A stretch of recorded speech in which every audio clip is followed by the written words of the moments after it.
Zia charitable trust মামলায় BNP chairperson Khaleda জিয়াকে খালাস দিয়েছে আপিল বিভাগ। সোমবার সকালে বিচারপতি মোহাম্মদ আশফাকুল ইসলামের নেতৃত্বাধীন আপিল বিভাগ এ আদেশ দেয়। গত 23 ফেব্রুয়ারি জিয়া চ্যারিটেবল ট্রাস্ট দুর্নীতি মামলায় বিএনপি চেয়ারপারসন খালেদা জিয়াকে 7 বছরের দণ্ড থেকে খালাসের রায়ের বিরুদ্ধে আপিল বিভাগে আবেদন করে রাষ্ট্রপক্ষ ও দুর্নীতি দমন কমিশন। তবে দুদকের আবেদনের শুনানি পিছিয়ে 3 মার্চ ধার্য করে আদালত। এর আগে গত 27 নভেম্বর এই মামলায় 7 বছরের দণ্ড থেকে তাকে খালাস দেয় হাইকোর্ট। ধুলো, ময়লা ও ক্ষতিকর ধূলিকণা থেকে নিমিষেই মুক্তি দেয় চৌধুরী এয়ার পিউরিফায়ার। এর শক্তিশালী সাকশন ঘরের কোনায় কোনায় লুকিয়ে থাকা সকল ধুলা টেনে ফিল্টার করে এবং বের করে আনে নির্মল ও স্বাস্থ্যকর হাওয়া।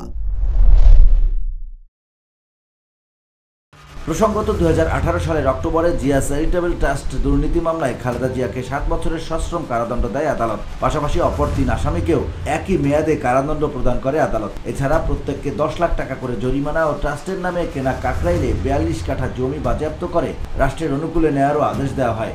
পরে এই রায়ের বিরুদ্ধে আপিল করেন Khaleda Zia. VOD Bangla news desk.